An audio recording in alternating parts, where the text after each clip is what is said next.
to the Assembly District 37 Democratic primary debate. My name is Sophie Krzyzewski. I am the Associate Editor of the Queens Chronicle, and this is Jacob Kay, Managing Editor of the Queens Eagle. This debate is being hosted by the Western Queens Independent Democratic Club. Thank you to them and to Jim McGee for organizing this.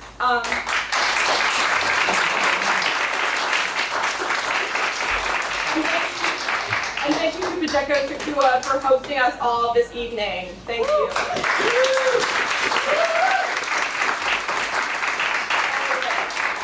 District 37 covers parts of Long Island City and stretches down Newtown Creek to Sunnyside, Masseth, and into Ridgewood. It's represented currently by Assemblymember Juan Ardila, who was first elected to office in 2022. I'll take this moment to remind everyone that we would like the audience to remain quiet throughout the debate and respectful. Thank you very much. So, 3 months into Ardila's first term in the Chronicle, and the Eagle reported sexual assault allegations made against Ardila by 2 women who said the assembly member, then a recent college graduate, made non-consensual advances to each of them at a 2015 party. So he eventually denied the allegations after giving shifting responses several times beforehand. The damage was done, and the bulk of his colleagues called on him to resign, including Governor Hope. He did not resign, and he remained in office, and now he's running for re-election. Challenging him are Claire Valdez, a union organizer, and Johanna Carmona, an attorney and former staffer for the longtime holder of this seat and Ardila's predecessor, Kathy Nolan. Both of them are here tonight. Assemblymember Ardila was invited to participate in this debate numerous times, and as you can see, he has opted not to come out tonight. But beyond the allegations made against Assemblymember Ardila, Carmona and Valdez have offered relatively different visions for the future of this district if elected. Tonight, we're going to get into some of those differences. Okay, so the debate, each of the candidates are going to give opening remarks. You're both going to have 2 minutes to do so. I can take those. And then we'll get into questions that Sophie and I have both prepared. You'll both have, again, 2 minutes to respond to those questions. You may address each other in the responses, but you can't pose questions to each other. When a situation arises where one of you addresses the other, the candidate being addressed will have the opportunity to give a 1-minute response at the moderator's discretion. And that would be that on sort of back and forth. Everyone in attendance should have had the opportunity to fill out a sheet of paper, put a question on there. If you haven't already turned it in, we'll come collect it about halfway through the debate, and hopefully by then we'll be able to ask a few. And then we're going to finish with some closing statements from both of the candidates. And yeah, early voting in the race starts on Saturday and runs through next Sunday. And election date is Tuesday, June 25th. So we'll get into the opening statements first, and Ms. Valdez, you can do the first question. Okay, hello everyone. It's really wonderful to be here with you all this evening. Thank you, Sophie and Ryan, for moderating. Thank you, everyone who was involved putting this together. Really appreciate all of you coming out on a Tuesday. My name is Claire Valdez. I'm running to represent AD 37, and I wanted to share a little bit about why I am here. As was already said, I'm a union organizer and leader in UAW Local 2110, but before that, for most of my adult life, I worked 2-3 jobs, minimum wage, part-time, late nights, weekends, unpaid overtime, just to get by, just to pay the rent. And for most of my life, I thought that's exactly what I deserved. It wasn't until I started working at Columbia University as an administrative assistant and joined my union that I realized I deserved a lot more, and that all of us do. I got better benefits, better pay, better working conditions, and the solidarity of 500 of my coworkers who helped organize my union and who I get the pleasure and privilege of organizing alongside for better wages, for better childcare, for so many other things that we deserve. And in my union, as unit chair, I get to stand arm in arm with my coworkers in disciplinary meetings and grievances and so much more. And in my union, both here in New York City, at my job, nationally, I've seen that when workers come together, we can do the impossible. And that's exactly what we can do in Albany. That's exactly what we can do when we come together and fight for things that we know that we all deserve. Fully funded public education, a fully funded MTA that works for all of us, congestion pricing, and so many other things. These are entitlements that we deserve and that we can win back. I want to fight for Queens that works for all of us, and I know that as a union organizer, this is my perspective, and it's one of the strengths that I can bring to this role. It's not sufficient just to have a good vote anymore. We need to organize deeply because there are special interests and money that are organizing against us. Thank you very much. Thank you.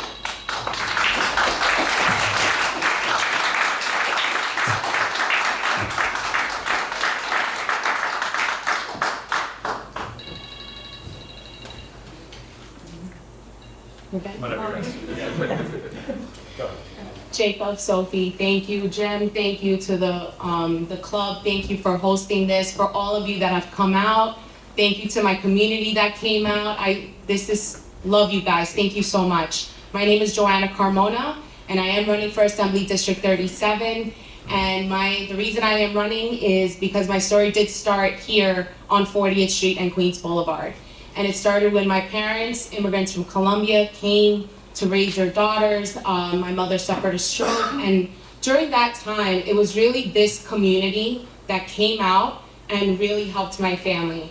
And it came from neighbors, programs, different organizations from the community that really helped my family when we needed it the most, including actually even Sunnyside Community Services that helped us get my mom's home health aid when she came back from the hospital.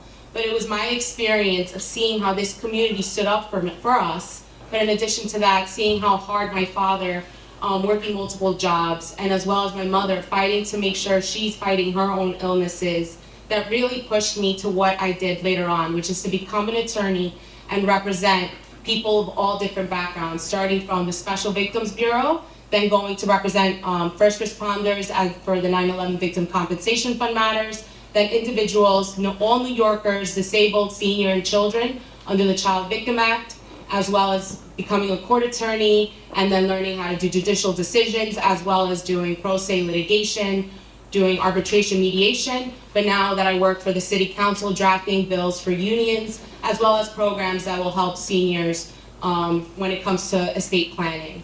But based on my community ties, the amount of time that we've all participated with helping one another, as well as making sure that we are showing up for one another, that kind of empathy and passion and compassion that I received from this community, bringing those legal skills and bringing that up to Albany to represent the people here in the community, the people I owe so much to, I am indebted to. So I'm excited to be here, and thank you so much.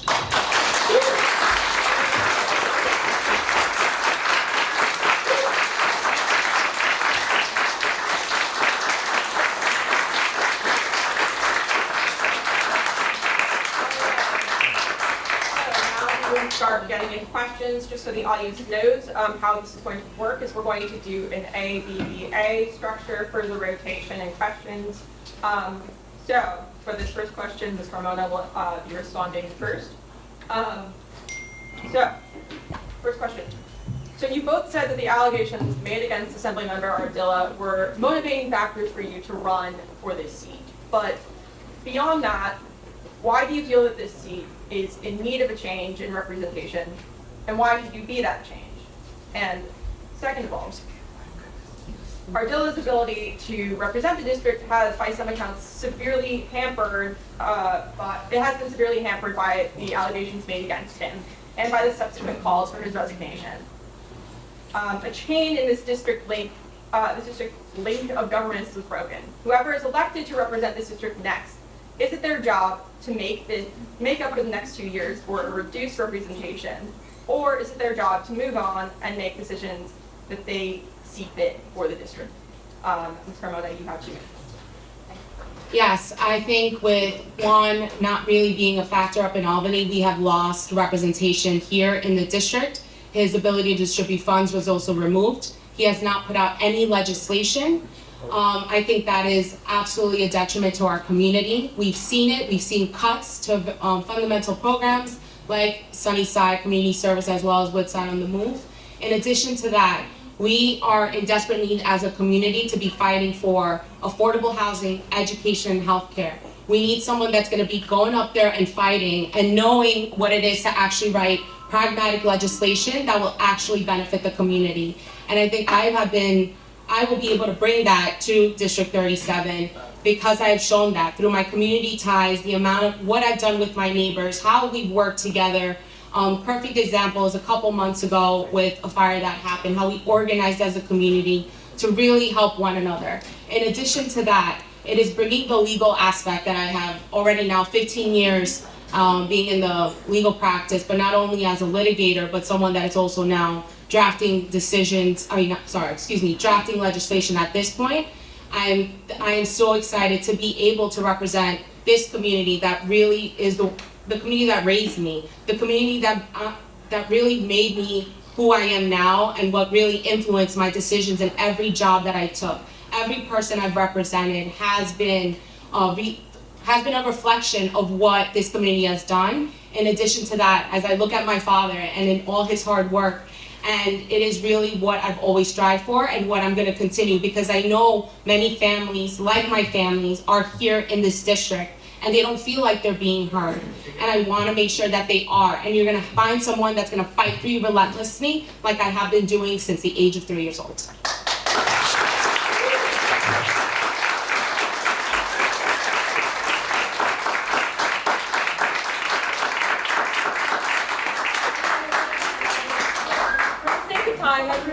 For the sake of time, everyone, if you could please hold the applause until the end, just because we have a lot of questions to get through and we only have 90 minutes. So we appreciate your enthusiasm, but let's move forward. So Ms. Valdez, if you could give your answer.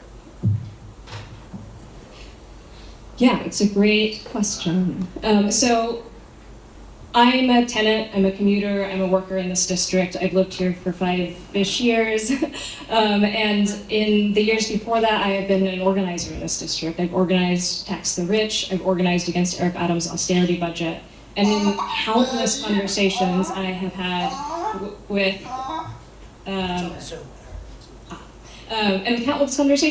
my neighbors in Sunnyside and Ridgewood, across New York City, what people are desiring is a state budget, a city budget, and a New York City and Queens that works for working families. They're looking for a share of the abundance that we help create. And as an organizer, I know that I can take these conversations, these lessons I've learned, my skills as a union organizer, organizing across pretty broad political differences in my own union, to Albany to demand and to fight for and to organize for transformative legislation, taxing the wealthiest among us so we can fund our essential programs that we desperately need, universal health care, so many other things that have hit roadblocks in Albany because real estate money, Wall Street money has sold working families out. I'll say too, in terms of whether or not we need to focus on the past or move on, I think it is an elected's responsibility to really be attentive to the district. I think a lot of people in this community are hurting because of lack of representation, because for the last 2 years we have not had a voice in Albany in the midst of a housing crisis, in this a climate crisis, and we need to bring our community back together in the wake of this horrible scandal, these awful allegations. And repair the hurt that has been done to this community. We have not had a voice in Albany, and if elected, I will not just be your voice, but I want to bring your voices up with me. Thank you. All right. Okay. I'm gonna keep the applause to a minimum. Thank you very much. Very close. Okay. So neither of you held elected office before, and you both sort of hit on this, but why should voters trust that you'll be effective legislators? And sort of as a follow-up to that, what is an effective legislator to you? How would you describe one? And we'll start with this off. Yeah, absolutely. I'll say I've never held elected office before except within my union. I am the unit chair of my shop, so I was elected to that position with the trust of my coworkers. I am hoping to earn your vote because I have a track record of organizing around different legislative campaigns in my own union, for many electoral campaigns around the city. Running for office was never part of my plan, but I know that Queens can't wait for a representation that is not, that's actually accountable to the people who elect me. the role of a legislator, it's complicated, right? And yet I think it's not so complicated. It's to know Albany, it's to form coalition, it's to organize really deeply, it's to build trust. I'm going into this election with the endorsements of every overlapping state senator in this district, with many adjacent assembly members, with Congresswoman Alexandria Castillo-Cortez's endorsement. And I'm coming in with a coalition already in place so we can fight for the things that we need. Building that kind of coalition, building that kind of trust is a huge part of this. Understanding that Albany is, in some ways, an incredibly hostile place. There's a lot of retaliation, there's a lot of intimidation, and you need people who are not going to bow to special interests because my campaign has been funded by small dollar donors this entire time. It's been powered by hundreds of volunteers across the district, knocking on thousands and thousands of doors. I'm accountable to the people of this district, and I'm ready to go fight for all of you and for the things that we really need. The role of the legislator is also to imagine a really progressive vision for what we can win. It's to set a really high bar for what we deserve, because we really do deserve the entire world. It's to set a high. Sorry. Okay, I'll stop. Thank you. Yeah, same question. So why should we trust that you will be an effective legislator, and what is an effective legislator in your mind? I think a lot of people here from the community know how effective I will be in the sense of anytime someone has come to me with an issue or a problem, I've been able to tackle it with also the advice of my community and getting things done. I have not only, even as a litigator, I've tried cases, I've settled cases for small amounts to millions of dollars. I have been able to draft, even at the city council, drafting a bill, and it's already on the floor. I have proven time and again, through my work ethic and my passion and empathy for others, to be able to bring results. And that is something that I have been reflective, and people have seen that because we do see the endorsements and the support of this campaign. Look at this room alone, this all encapsulated people from here in the district. But in addition to that, having 30 we have now, which has been amazing, 30 union organizations. We have the backing of NYSIT, CSA, UFT, teachers, educators, to having that support. It shows that they do believe in me and entrust in me to make sure that things get done. And when we're talking what is an effective legislator, is being able to speak and have an open door with your constituents, listening to their concerns, making sure that what I'm doing in Albany is a reflection of the needs of this community, not a group, not an ideology. It's for the people of this community, and knowing that they will have that person that they can go to at any time, because even during this campaign, the people that are even sitting here, people throughout the district that are from the district as well, have been the one volunteering. In addition to that, it's been wonderful to hear the reception and being able to have myself knocking on hundreds of doors at this point and having one-on-one conversations with voters, knowing what this campaign is about, knowing what I'm about, and being able to answer their questions effectively. Thank you. No applause. Hold your applause. All right, so the legislative session in Albany this year ended last week in chaos after Governor Hochul abruptly halted the rollout of congestion pricing, which was set to begin at the end of this month. Had you been in office when this happened, what would you have done in response? What did you think of how the legislature responded? Ms. Carmona, we will begin with you. Yeah, finding out at the last minute after all this money had been invested for congestion pricing was very disappointing. As someone who has always been a commuter, I don't drive, I don't own a vehicle, I depend on MTA, and seeing how we are in desperate need of fixing our MTA system. We have issues with climate, air quality. Hold on, someone's like putting flash. Do you mind if you lower the camera? Thank you. It was going straight to my eye, I'm sorry. But seeing how definitely we're desperate need that we do, how desperately we needed this for our city, and it was very disappointing because right now even in this, if we're looking at the 7 line, right now it's Court Square, Queensboro Plaza, and 61st Street that only have elevators. And this is someone that has a disabled mother, and I know the seniors that are here, and they can't take they can't even take the train. these were necessary upgrades that were desperate in the district, as well as even look at where with Ridgewood, it's a transportation desert. And it's so difficult for people to get from one place to another.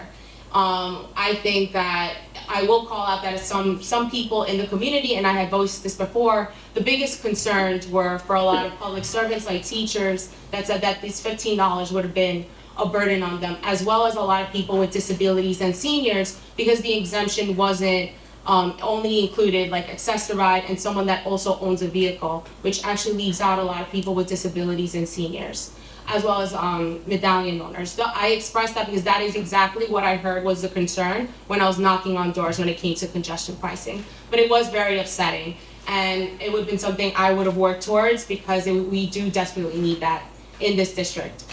Ms. Carmona, if I could ask you, if I could ask follow up, the question is more about how you would have responded if you had been in this situation in Albany. Of course, people have their opinion on their congestion pricing. On congestion pricing, I think everyone in this city has their opinion on congestion pricing, and we appreciate that. But if you could speak very briefly as to how you would have been, how you would have responded specifically had you been up in Albany last Wednesday when this happened. I would have joined many of the electeds in showing our disapproval of congestion pricing. I think also asking Governor Chronicle as to why she pulled the plug at the very last minute when the infrastructure was already put in. Cameras were put in, all this money was invested. So I think that would have been my stance as to asking why in specifics, and also the MTA too. Thanks. Ms. Valdez.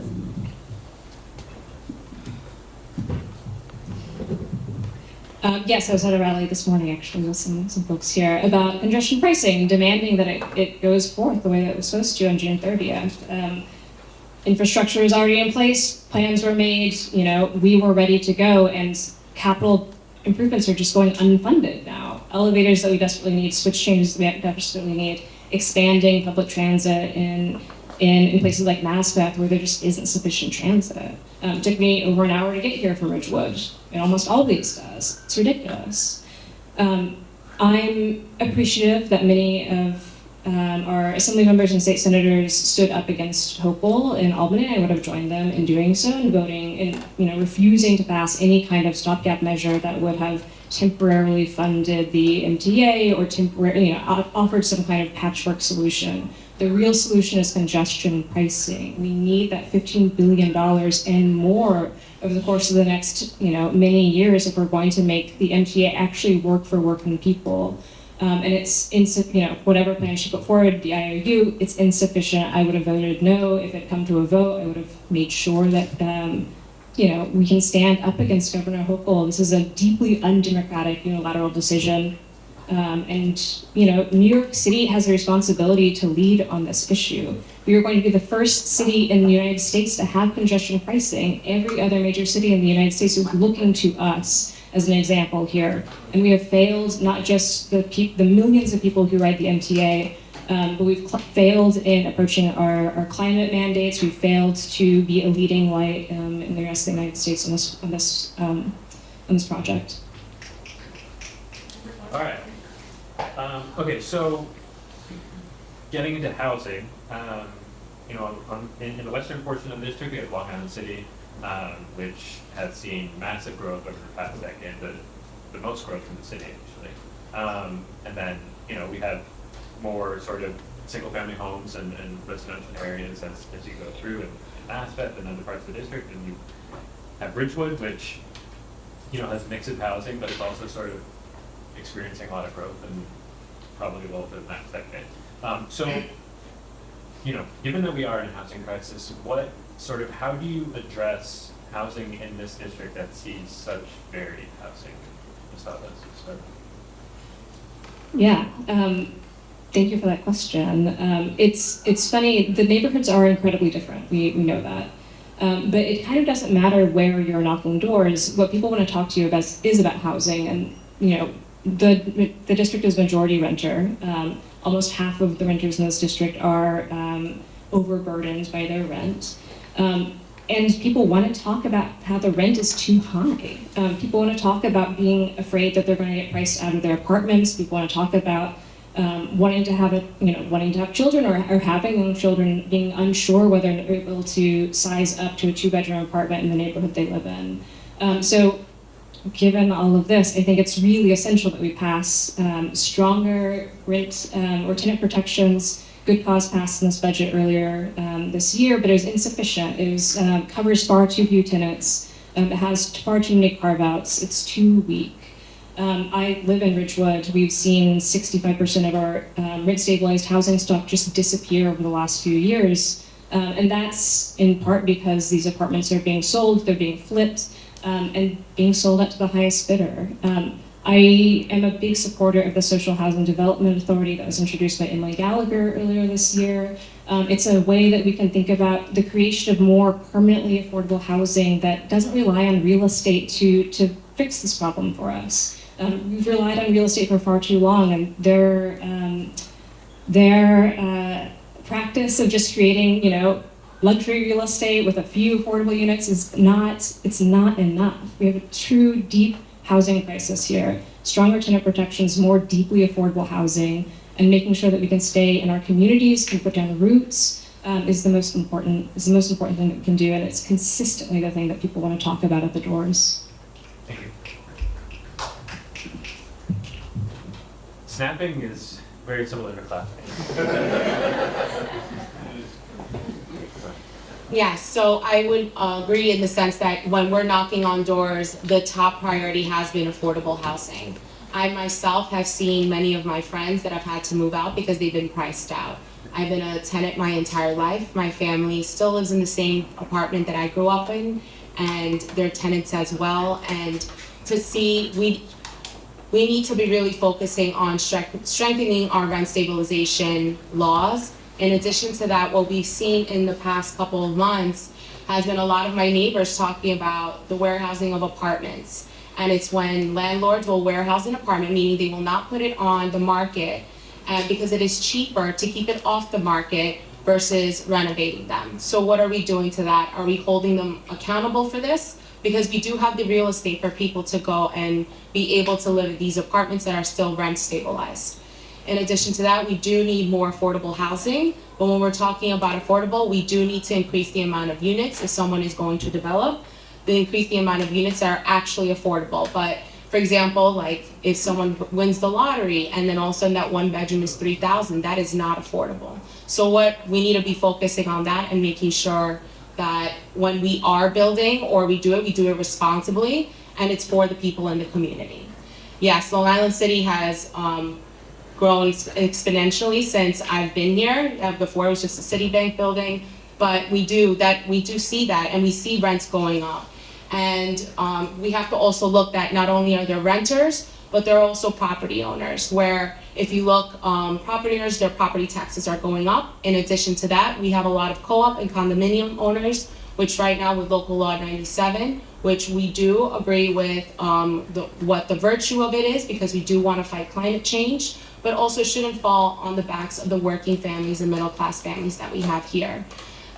Especially because it's going to be, well, yes, so the state having to fund and make sure that they're able to still afford living in the area. And just very quickly, despite that it's mentioned good cause eviction in the building that passed in Albany, what's your sort of assessment on what passed? Well, I'm supportive of good cause eviction, and I agree. There were a lot of carve-outs, and we need to strengthen tenant protections. And for me, that if we're not working on this legislation that has already passed, I think that would be a missed opportunity, and a lot of people here in this district would benefit for that, because we have to keep fighting for especially tenant protections. Thank you. All right. So over the last few years, the city has been seeing an increasing number of mopeds and various kinds of e-bikes, some of which are powered by unregulated or counterfeit lithium-ion batteries that have been known to cause fires. There's also increasing concern about the way drivers use them, at times riding on sidewalks or disobeying traffic laws. At the same time, many of those who use them are deliveristas, many of whom are immigrants. So how should the state go about taking care of those issues without having a disproportionate impact on the Black and brown New Yorkers known to use them the most? Ms. Carmona, we'll start with you. Yeah, we've seen it. We've seen it throughout the entire city with the lithium battery vehicles. And we've seen so many fires. We saw a lot actually in December, January. It was an increase throughout the news. I think that we need to, if anything, we need to be focusing on making sure that we remove them off the street, because if you're not able to take care of them properly or store them properly or charge them properly, it is going to cause more fires, and it is a danger to the people in the community. With that being said, these mopeds are the livelihood for a lot of workers, a lot of delivery workers. And that's something that I even spoke to DA Katz, because there are people that are blatantly just getting on the sidewalk and not following the rules, and they have removed a lot of those mopeds. I think that it would be more of making sure people are aware. Some people are driving these mopeds and really don't understand that maybe they have to follow a certain limit, making sure that we do have a campaign where we are giving people the tools and the information of how to safely keep them, but also how to conduct themselves on the street. So that would be one path, especially providing information in multiple languages, not just in English. All right. Valdez. Yeah, this is yeah, excellent question. So I tend to think of this as a worker justice issue as well. As was just pointed out, many of those moped drivers are deliveristas. They're working for DoorDash, Uber Eats, Seamless. You name the multi-billion-dollar corporation that has placed all of the risk on workers and has carried none of it themselves. They are sending drivers out to deliver food, often with bad pay. They're masking their tips, and they're making drivers drive in ways that are unsafe. I think we have to hold these companies accountable too. They have to be part of the solution. If they're imperiling their workers by, not providing them the right education around which bikes are safe, which lithium batteries are safe, that's their responsibility. They're not insuring these workers. They're not providing them health care. They're rarely providing them a living wage. And so I see this very much as a worker justice issue. And it is going to come down to education as well. I think the city has a responsibility, and the state has a responsibility to make sure that workers know which batteries are safe, which batteries are not safe, which charging facilities are safe and which are not safe. It's going to be a collective responsibility to make sure that these drivers know what kind of danger they're potentially in, potentially their neighbors in. And like I said, it's up to these companies too, who are making so much in profit off of the precarity of these drivers who are being tasked with delivering at unsafe speeds and on unsafe streets for very little pay. I think part of this also has to do with street design. We can design streets that can be safe for all kinds of users, for cyclists, for pedestrians, for moped drivers as well, making bike lanes wider so that vehicles can pass each other safely. I'll stop there. If I could very quickly ask a follow-up, Ms. Valdez. So you spoke about this idea of holding delivery companies accountable when it comes to educating drivers, making sure they're aware of all the rules, making sure that safe vehicles are being used. Were you to be elected, how would you make sure that companies would do that? Because I'm sure we can say with some certainty that most companies are not going to do something just because we're asking them to do it. Are you saying that Uber wouldn't obey the law? Yeah, I think part of this is going to be civil penalties. A lot of it's going to have to be enforcement. We're working with the Department of Labor, especially that is deeply under-resourced and underfunded. There is a piece of legislation called the Empire Act that I think could help pull some resources into that body. So there's a few different approaches, right? But you're right that these companies don't just do the right thing because they're told to. Even after being told to, they're going to find ways to get around this. It is going to be about funding our Department of Labor so that it is well-resourced, so it can have real enforcement mechanisms.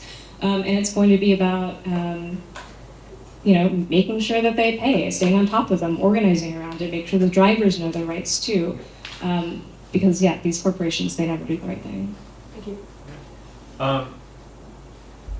Starting with Ms. Valdez, what is one bill that was introduced in the past year, whether or not it was passed by the legislature, that you wish you could introduce?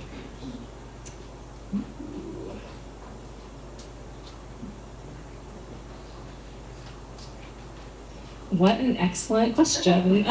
Wow. I mean, I already talked about it a little bit, but I'm going to have to say the Social Housing Development Authority again, green social housing. So it is a really, I think, transformative piece of legislation introduced by Assemblymember Emily Gallagher that would create a statewide authority tasked with creating more social housing. So you can think Misha Lama, you can think Co-op City. It would empower the state to either rehabilitate social housing that has fallen into disrepair, to help tenants take over their building if their landlord is going to sell, to build social housing. And there's a real emphasis on union labor too. So I think that's really exciting. It would empower union labor to build the housing, to maintain the housing for the long term. And it takes power away from real estate, right? We're relied on real estate to do the right thing. To create enough affordable housing, and obviously this has been insufficient for years and years.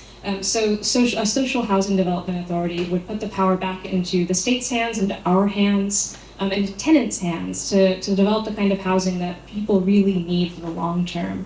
Permanently affordable, insulated from market forces, and democratically managed by the people who actually live in it. And I think this is really transformative, a really ambitious and exciting piece of legislation and a path forward for creating sustainable lives for working families across New York State. Thank you.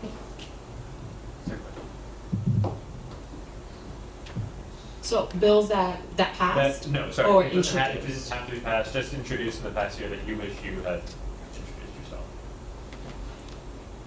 There were thousands of bills, but I actually just read recently a bill, I think it was Alex Flores that had introduced it, and had to do with more gun control. I believe it was a part of the smart guns, and I think right now, one of the biggest things that we are dealing with, even when it comes to criminal justice, is, for example, we're not going to the root of the problem. I'm gonna add to this, not only do we need to be funding educational and programs for young adults, but in addition to that, into funding mental health. But also, there's also a highlight on, for example, ghost guns and how they're being brought up through the iron pipeline. We've seen a lot of innocent people being killed through these guns, and I think pushing legislation with stricter gun laws and seeing how to go about through safety, I think is a priority, and I think it would have been a great bill to have been working on with him as well. Thanks. Thank you so much, everyone, for bearing with us through that technical difficulty. So very quickly, Jacob and I thought it would be really fun to do some rapid fire questions for each of you to go through. You will each have 10 seconds to answer these questions. So this first one will be directed at Ms. Carmona, or Ms. Carmona, you will be answering first.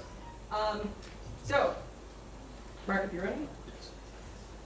What is your favorite restaurant in the district? Oh, that's horrible. You can't do this to me. There's so many.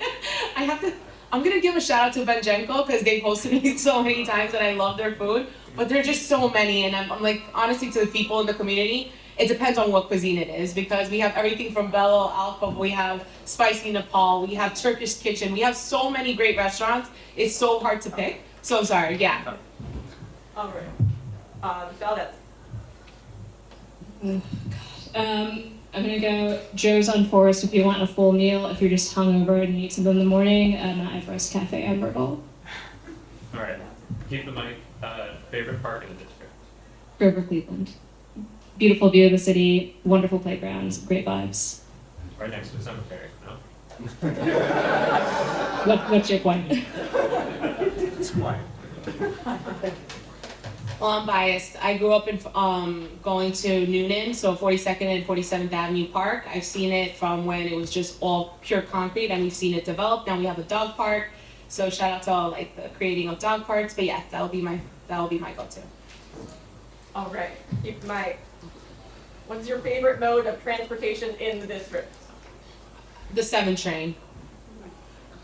Okay. All right. I'm gonna give it to the Q39. It's a love-hate relationship for sure, but once you're on it, it's smooth sailing. What's something in the district where every time you see it, like it frustrates you, you wish you could change it? The Q39. and the M train. A lot of love for my M train, but my gosh, like on the weekends, holidays, at night, it's rough. Public transit. We can fix it. The lack of elevators when it comes to transportation, it really is like anytime I see that, and even when I'm seeing like people that I know in this community, seniors and people with disabilities, and they can't take the train and they have to rely on other sources which are not reliable, I think that is the most frustrating thing every time I'm getting on the train or I'm looking at the 7 line. I think that's my biggest frustration. All right, the last one of these rapid fire questions. What's something that people may not know about you? That's like the icebreaker for every college. I was like, everyone knows that I'm a twin. But in addition to that, I think one of what people don't know about me, I'm very, very open. Because of my sister, I really enjoy going to different art galleries and different museums because she opened that aspect to me when it came to the arts. Okay, so. Oh, she didn't know. Oh my gosh, I'm so sorry. I almost got to divulge my top secret.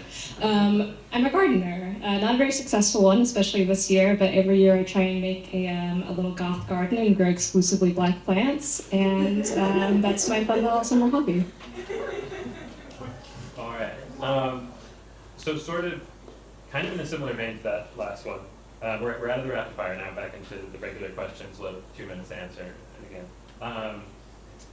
What is a policy position on an issue or a bill that may have been passed in recent years that you think might surprise voters? Like a policy position you take that maybe doesn't align with, just might surprise voters.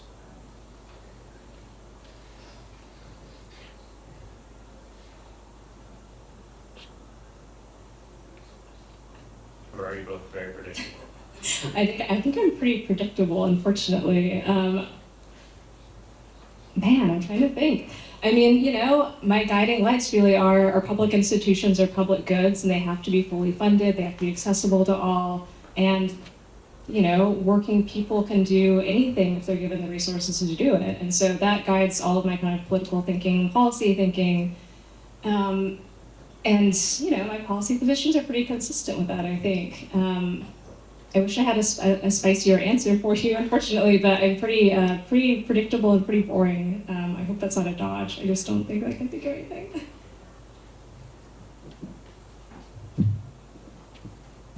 I think I agree. I would say I would have a similar answer. I think that even as a former prosecutor, I was supportive of the bail reform. And that was because of me experiencing and watching people who couldn't, like if we both committed the same crime and then you have the money and you can get out, and then all of a sudden like someone like myself, if I don't have the money, then I have to go to Rikers. I saw that injustice, and I think immediately people, the moment they heard I was a former prosecutor, and specifically I would always explain special victims where I did sex crimes and child abuse, I think a lot of people were kind of like tilted when they were like, oh, she's for it. But I'm like, yes, absolutely, because we do, justice comes with equity and making sure that we are respecting people's civil liberties and also following, of course, the law. But I think that might have been what some people might have been shocked with, but. Thank you both. All right. So, I'll start this question by saying that it may initially sound like it is geared towards one candidate, but we're actually asking both candidates to answer this question. So Ms. Carmona, you will be answering this question first. So,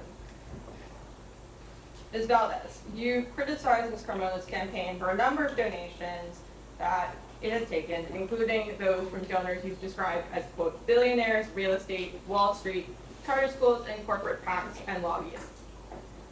But you've also brought in and spent a significant amount of money in this election yourself. So for both of you, what role do you see money playing in this race? Ms. Carmona, you have 2 minutes. So I'm glad you asked that question because it gives an opportunity to explain. So when just growing up, when my mother suffered a stroke, she was taken to St. John's St. John's Hospital. She was there for 6 months in a coma, then moved to Boston where they performed surgeries on her. From there, she moved to Staten Island Rehab Center, where she was there for over a year. Now, during this time, my father, as a single parent, juggling twin girls, in addition to that, making ends meet, knowing how much we didn't know if we could afford rent, how much food we were gonna have. I remember him dragging us to Jamaica, where we made lines for pantries, and it was just honest work. And for me, seeing that and then doing what I've gone into as an attorney, but also as a volunteer and as someone in the community, I don't take money lightly. So when I got into this campaign, my opponent had already raised $60,000. I have now spent hundreds of hours trying to raise money. But in addition to that, when you first start raising money, you go and you tap into your network. And my network consists of working families, lower income, as well as public servants. So I don't have friends that are trust fund babies. I don't have friends when it comes to millionaires. I don't have friends that are millionaires. Now, with that being said, also, these campaigns cost between $150,000 to $200,000. Now, as a woman, a minority woman, asking for money is very, very difficult. Raising money is very, very difficult. And when raising this money is the only way I can run a very good campaign, but also get my message heard. And in no way, shape, or form am I bought or in anyone's pocket. I will say this because this is, as you see, my experience, and I look even here as my father, I cannot sell out a community that is taking care of me so much. Ms. Valdez. From the beginning of this campaign, I wanted this to be a small dollar operation. Our average donation is $43. We've raised money from over, I think, 1,200 individual contributors. We have, I think, close to 200 in-district donors. We've maxed out the state matching fund program, which I'm very proud of. We've been very dedicated in organizing in-district donations because it's a show of support from the community. I also don't have Wall Street or trust fund friends. I sorely wish I did because it would make my call time a lot easier than chasing down $5, $10 donations. I have been organizing in electoral politics for a long time as a volunteer, and over again, what I hear from people at the doors is that they do not feel that they have a place in politics.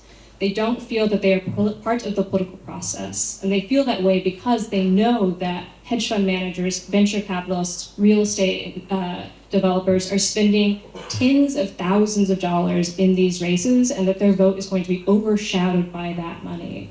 This campaign has never taken that money, and this is not about virtue signaling, it's not about purity, it's about power. It's about being able to go to negotiate housing and not have a REBNY check hanging over your head. It's about being able to fight for public school education funding and not have charter school money hanging over your head. This is about funding a different kind of a political vision for what Queens can be, and it is about working families, it is about people organizing their neighbors, people are talking to each other about issues that matter to them, and we can make that happen. This campaign has raised a lot of money and has raised a lot of small dollar donations, and we've been so intentional about doing that and making sure that the values of our donors reflect the values of this campaign, because that is the belief and that's the power that's going to help us win transformative legislation in Albany. It's going to bring real things back to our districts that we need, and it's going to change the political status quo. Thank you. Okay, so these next two questions we're going to ask, they're going to be addressed directly to one candidate. The candidate that the question is addressed to, you're going to have the usual 2 minutes to respond, and then the candidate who was not asked a question will be given 30 seconds to respond if they'd like to. I'll leave it to your discretion. Okay, so to Ms. Valdez, your political experience is mostly outside of the district. You've spoken, well, we've spoken about this already, as an organizer. And while you're not from the area, as you said, you've lived here 5-ish years. What would you say to voters who might doubt your ability to sort of understand their experience? Yeah, it's true. I came to New York City for work, like so many other people have. I came here for a better life and to live in a city that reflected my values and my politics. And Richmond is my home. I feel incredibly fortunate that I've been able to put down some roots, that I've been able to stay in the same apartment, that my landlord hasn't jacked up my rent. I'm fighting for a New York and a Queens where you don't have to get lucky to be able to do that, to be able to have community, to be able to stay in one place, to be able to imagine a long-term life in your home. I'm a union organizer. I have fought alongside my union siblings in UAW across different unions to demand a better world, to imagine a world where we have the basic public entitlements that we deserve, not just to kind of scrape by, but to live full and meaningful lives. And that's hard work. If you organize in unions, you know it is difficult. Building trust is hard. You know, organizing across really vast political differences is hard. It's unglamorous. But it's really important and something that I'm incredibly dedicated to and have been dedicated to as a unit chair of my shop, on my joint council, on my bargaining committee, and fighting in solidarity with union members across many different industries. Those are the skills that I want to take to Albany. Those are the principles that I want to take to Albany. 8037 is an incredibly progressive district. We are represented by progressive state senators across the board. We can have a progressive assembly person too who has a big vision for what we can achieve together.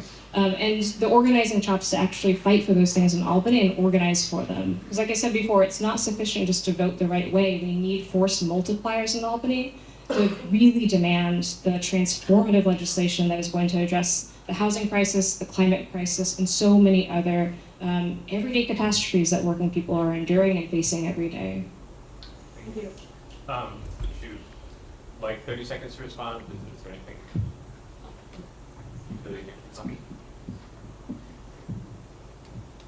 First of all, this also, just to highlight something, this campaign has not received a check from Remini and is not receiving any charter school money. So just to make that clear. I think that it is very important for the people in the district to feel comfortable with who they're electing, but also comfortable with someone that they know is from the community. I think that has been highlighted throughout the doors that we're knocking. I think the fact that a lot of people here in this room in itself have known me since I was a child, but I think that a lot of people in this district, that has been their prerogative, which is being able to trust someone because they know where they come from, how they behave. Carmona, could you very quickly clarify, you say that there's been charter money that your campaign has taken, but I know that I'm blanking on her first name, I apologize to her, but former Mayor Bloomberg's daughter was someone. Emma Bloomberg. Thank you. Emma Bloomberg was someone who donated to your campaign, and she has very strong ties to charter. I think that's her whole thing. And so I guess I'm wondering, what if she is someone who donated to you? What do you mean when you say? When I'm talking about it, it's strictly from like charter school PACs for, I believe it's like Children's First. There's several PACs that I know are with charter school, and this is something that, because I am very passionate about our public school education. Like I mentioned before, we have the endorsement of UFT CSA as well as NICIT, and making sure that we are focusing on the public schools here in the district, funding them, making sure we have 3K, pre-K, and kindergarten available to the toddlers, as well as making sure that we have our middle schools that are funded. Thank you. All right. So, Ms. Carmona, this question will be directed to you. So, I think most people in this room know that you ran for this seat 2 years ago. And some voters may show up to the polls on election day and see your name again and say, why should I vote for this person the second time around if I didn't vote for them before? So why should voters who didn't cast a ballot for you 2 years ago do so now?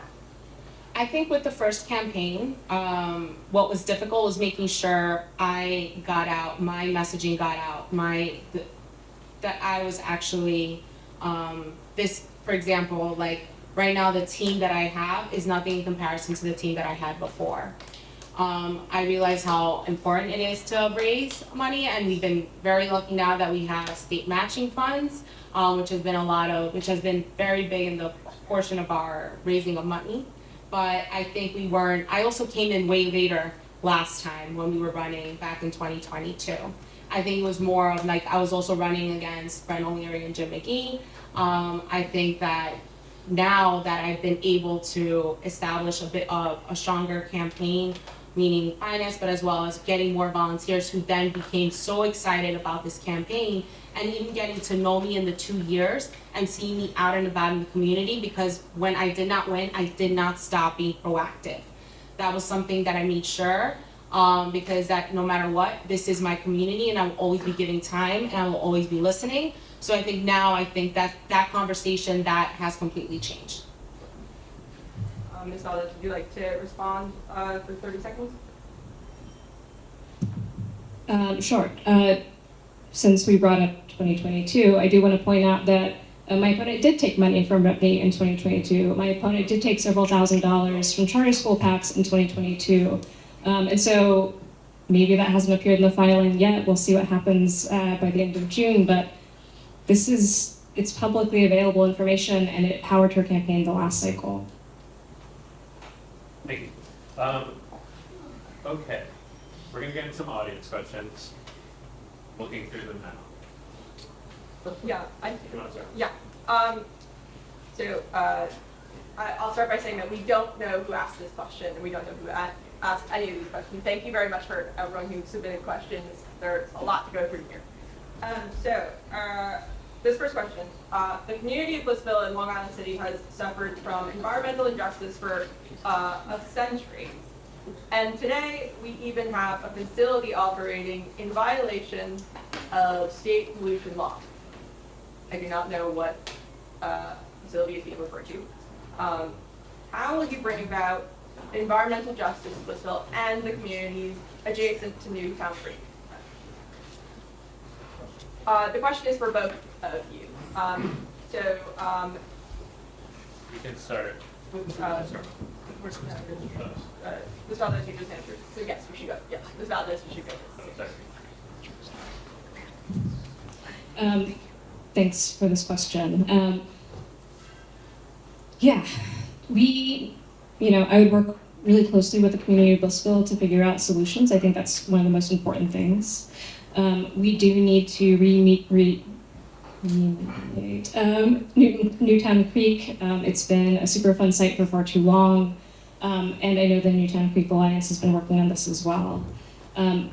One of the really exciting bills that was passed, I think last cycle, was the Build Public Renewables Act. We need to be really serious about tackling climate change, and BPRA was a transformative piece of legislation, Green New Deal legislation, that's leading the United States in terms of labor protections, but also in terms of building out publicly owned renewable energy. And so part of what I think is so important is fighting to make sure that that's implemented to the fullest extent, the spirit of the law. Governor Hochul has at many times tried to slow walk it, has allowed the NYPA president, Justin Driscoll, to be appointed over much consternation from many state senators. We need real leadership on this, real climate action to address the root causes of climate change and to help defend our communities that are at risk of sea level rise, constant flooding, and all kinds of other environmental detriments. Ms. Carmona, you have 2 minutes. Yeah, so we've all gone, I've visited with the Blissville Association. I've been to Blissville. There are a couple of Blissville residents here. In addition to that, I have done the walkthrough with Newtown Creek Alliance. I've also spoken to Hunters Point Conservancy and seeing what they're actually doing, what support we can do on a state level. And that area really needs to be revitalized. As you see in Queens, it looks like a dump. You look across, there's Brooklyn, it's all nicely done. And it's like we've never been able to get the sufficient funding to not only clean it up, but make sure that we have green space. Well, actual good property where we can do this green space for the people in the community, but working hand in hand and making sure that we do get the funding. But once we get that funding, it is actually going towards making sure that these proposals are actually being put into place. We're seeing a lot of issues even with going towards the waterfront, where anytime there's any form of rain, then there's also flooding. There are sewage backups, so there are a lot of issues where we need to be funding infrastructure, and that is one of the biggest concerns. And I know this is a conversation I have ongoing with my Blissfield people as well in Long Island City as they're connected. But yes, making sure that we are working with our local organizations and making sure that any funding that we do provide actually gets implemented and the work gets done. Sort of staying in the environmental realm, someone asked a question about local law 97, which is a city law. And as state legislators, obviously, you wouldn't have much say in that. But the question they asked is, please comment on local law 97, that there should be exemptions or delays for certain types of housing. And maybe you can sort of talk about, similarities in Albany that you might make to local law 97. Did that work? That's up to us, right? No. Sorry. Okay. Yeah. So local law 97, when it passed, I understand the spirit of it and what the powerful messaging is before that. We need to combat climate change. Absolutely, I'm all for it. However, the issue that is now coming, it's now going to fall on a lot of people in this community that are co-op owner, condo owners, as well as renters. And this is coming from someone that rents in a co-op. And it is the burden of this to make these changes to go fully electric in many of the instances is going to create an increase when it comes to HOA fees, rent for a lot of people, but it's falling on the backs of working people here in this community. Millionaires don't live in these co-ops here in Sunnyside, Woodside, Long Island City, Maspeth, and Ridgewood. It is working families. And I don't think it should fall on them. I mean, going into Albany, I know Ed Bronstein has pushed a bill that I've been very supportive of that will allocate any form of support on the state level to make sure that we're not pushing out the people in the community. And that to me is the number one concern is, yes, this law passes and all of a sudden all these fees go up and people cannot afford to live there. There are a lot of people that are on fixed income. A lot of them are seniors and they're being pushed out. And who else is gonna come in here? But people that do have the money, and that is completely unfair. So I think that on a state level, we have to provide the support if we have to move it a bit, or we have to add funding or figure out a way, because right now, as a city, the bill in itself as a city does not make it clear for how the people to comply without getting hit with these big fees and penalties.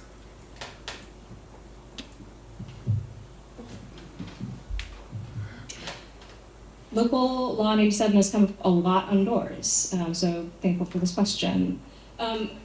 The city can't do a lot in terms of funding this, but the state really can. So there is a bill called Bucks for Boilers that is, in Albany now, that would provide resources so that when boilers are, gas bad polluting boilers need to be replaced, the state can help provide electric boilers and provide those costs up front so that when buildings are going through these conversions, their co-op owners have some assistance and have some backup there. But it is going to take a lot of organizing to make this pass. It's true that every co-op owner that I talk to, everyone agrees with the spirit of Local Law 97. No one is a climate change denier. Everyone wants their building to be climate ready and in compliance with the law, but it is incredibly burdensome for middle class and working class people who live in older buildings, who are on fixed incomes, to put those costs up front themselves. This is exactly where the state can come in. This is exactly where the state can come in to provide tax abatements, tax refunds, or just provide the money up front to replace boilers and to help with the insulation on buildings too. So you can replace these boilers, but if the windows are bad, the insulation is bad, they're not going to be the energy efficient buildings that they need to be. But I think this is exactly, again, where the state can come in to provide resources to make sure that this bill, that Local 107 is passed, is implemented in the way that it needs to be. Because climate change is here. We need dramatic action if we're going to meet our really ambitious climate mandates here in New York State, and the state has to get behind it. Okay, so we obviously did not get to all of those audience questions, and hopefully the candidates can stick around a few minutes afterwards and you can ask them yourself. We have one more question, and then we'll get into the closing statements. So for the final question, which we're gonna start with Ms. Valdez, that caught on by the end of this debate. So your campaigns are like pretty squarely representative of the ideological split New York City has seen in the Democratic Party for a long time, but like the specific contours of this, like the past decade. And this sort of split is not going to go away if either of you are elected to office. It's going to show up in policy discussions that you have. It's going to show up in conversations with constituents and voters. So how would you contend with this sort of ideological divide amongst Democrats as an elected official? This is the question, right? Yeah, so I've said this already in this debate, but I'm a union organizer. My unit members represent vastly different political differences. I represent Republicans, I represent centrist Democrats, I represent all kinds of people in my unit. And I represent them all equally. And when we go to negotiate our contract, we work together because we have a common goal, we have a common purpose. And that's exactly what organizers do. They bridge wide political differences because we have work to do, because we need to move things forward. That's a skill set that I can bring to Albany. These political differences are going to be in New York State politics for probably a long time. But I do think that when progressives win these campaigns, when we go out and knock doors and talk to people and introduce this broadly popular program of taxing the rich to fund our public goods, of creating a New York that works for all of us, where all of us get to enjoy some of the abundance that we help create, we're moving the window a little bit. We're moving what state politics can look like. That's what we've been trying to do in this campaign, is have real organizing conversations at the door about our vision for what New York State and New York City can be. So these differences exist, they're real. I am confident in my ability to work within those contradictions. And I think in winning this race, we're also demonstrating something else, that people's politics can change, and that we can move people to the progressive side of things. Thank you. So to understand your question Yeah. properly, are you talking about the divide between like progressive Democrats, socialists? Is that what you were discussing, right? Yeah. So yeah, I do think there is a clear difference when someone goes in and does say, like my opponent has said, Democratic Socialist, and then removes it from her literature. Then you have someone that I've been saying I have always identified as a Democrat because I know how diverse this community is, and I am a reflection of that. I want to make sure that no one feels like they won't be unheard. They will not be heard. So I think that even in my work, I have represented people of every different background, sexual orientation, workers, but also I think that it is very evident that people know that I will be able to represent people of all different backgrounds throughout this district, as you see through my union endorsements, over 25 union endorsements. Workers, families, all feel and have felt confident behind me in this campaign because they have seen my work. It is not, do I lean a certain way? No, I'm a Democrat, but I'm here to represent the Democrats as well, but also the different other groups in the community as well. And they even feel comfortable speaking to me. So I think that even being able to maneuver that in Albany, I have no problem. I have one-on-one conversations with people on different part of the spectrum when it comes to their political feelings, their political backgrounds. And I think that's something that I have shown. I have been able to listen. I have been effective. So I think that being able to maneuver through these different various groups is one of my strongest assets. And I do think that my work in itself speaks for itself. We're going to get Ms. Valdez just 30 seconds first. I mean, if you would like to, I feel like you were invoked in that response in regard to the removing the socialist label from your literature, if you'd like to respond. So I am a Democratic Socialist. I've been endorsed by the Democratic Socialists of America. And that stays on my lit and will always get top billing as well, because that organization taught me how to organize. It taught me that I can go out and talk to my neighbors about the things that really matter to us. And that's been the heart and soul of this campaign since day one. To be clear, are you saying that it is not true that has been removed from your campaign literature? The word Democratic Socialist has, but the Democratic Socialists of America endorsement has stayed on. Does that make sense? Yes. Is there a reason why? We made design decisions about, changing that, but not Democratic Socialist. All right. Thank you.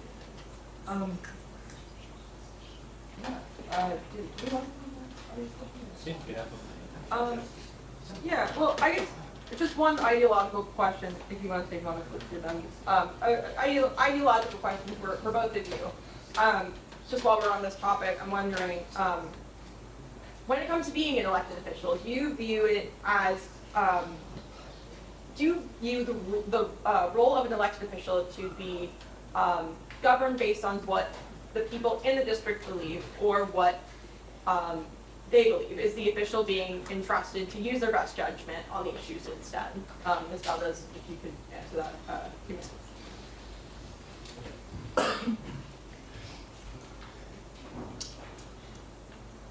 I think it's a little bit of both, right?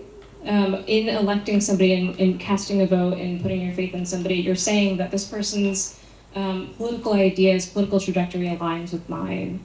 At the same time, I think what excites me most about the idea of being a representative is having an open door office, is having an office that is very much present in the district, that is using our office as an organizing space, is using it to have town halls, to do public education around different bills, and to take in information from the community too. It has to be a back and forth.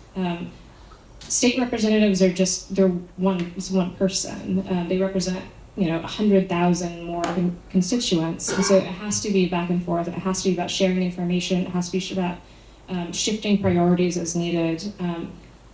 But I think your elected representatives are elected to lead too. You're putting your trust and your faith in them, and you're asking them to carry your voice and your vision to Albany with them. And so it is a little bit of both. But I intend for my office to be very much open door, to be aggressively doing constituent services, education in the community, town halls, making sure that people's voices are with us too. Thank you. Ms. Carmona. For me, it's all about listening to this community. I think that going up to Albany, the community wants to have someone that they can trust, that they know will vocalize for them, not follow what a group of individuals tells them. I think that is what every single voter in this community feels. And especially, I think that knowing that you're independent and you know the issues of community because you live them yourself, and knowing that the work that you've put, the amount of, even seeing the people here in the crowd, how many different events or rally we've done behind one neighbor or the other, and having that reflect up as an elected official in Albany. Yes, I think overall, I will not be persuaded by anyone else but the people in this community, the community that has trusted me, and the community that has raised me. All right, we have time for one more audience question, actually. So, I'll read the question as it's written. Our district has suffered disproportionately from the COVID-19 surge in spring of 2020, partially due to decades of hospital closures.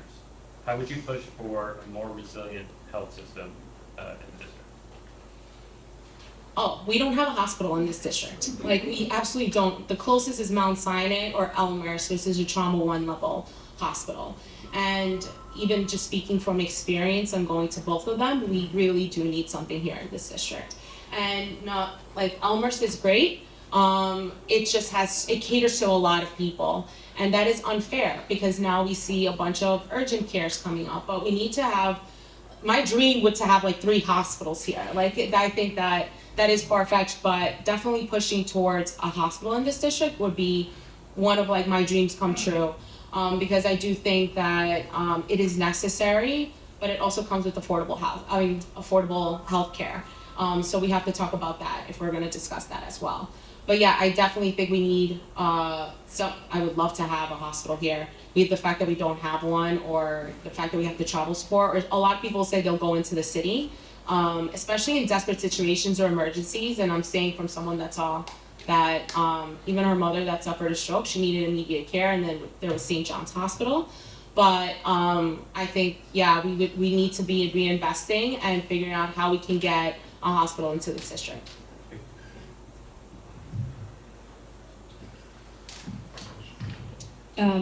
Agree, we need a hospital in this district. And I'll say too, in Ridgewood, I live maybe 5-6 blocks away from Wyckoff Hospital, and throughout the early days of 2020, you just heard the sound of sirens over and over and over again. It was very clear that our community was being decimated by COVID.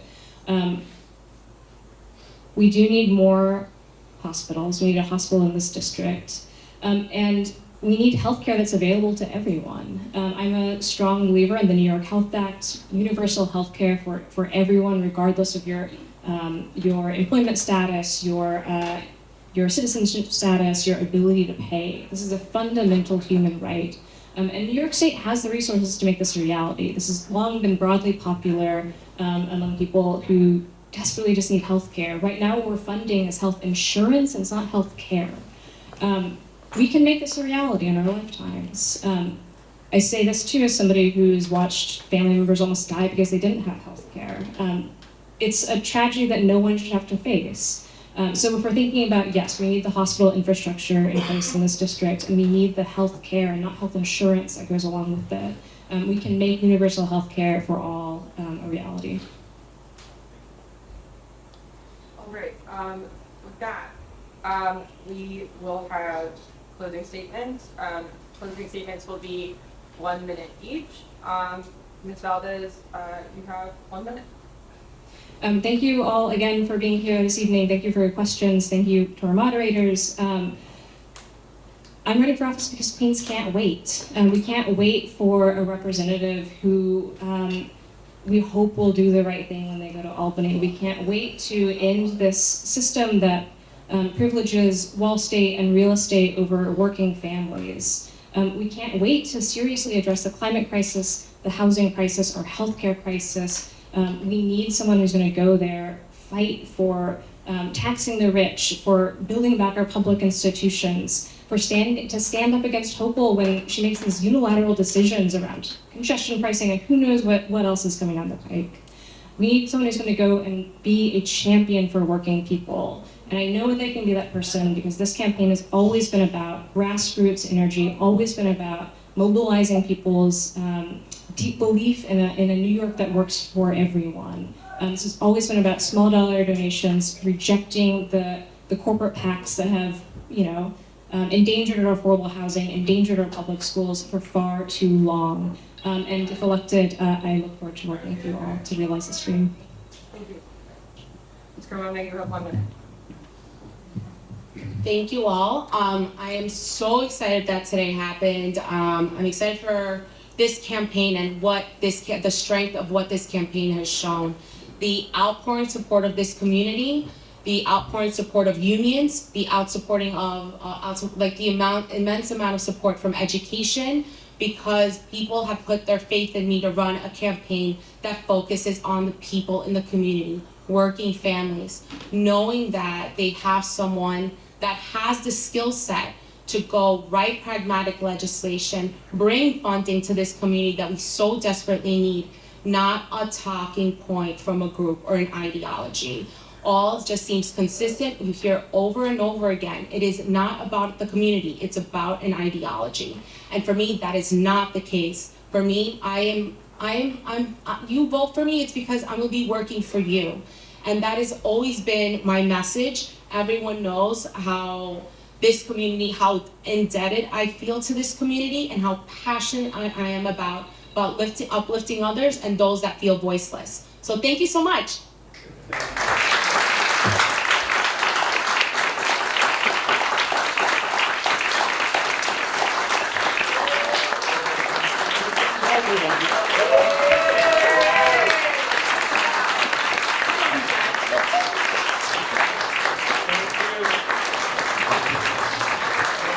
Thank you both of you for coming out tonight and spending an hour and a half with everyone. Really appreciate it. Thank you everyone for coming.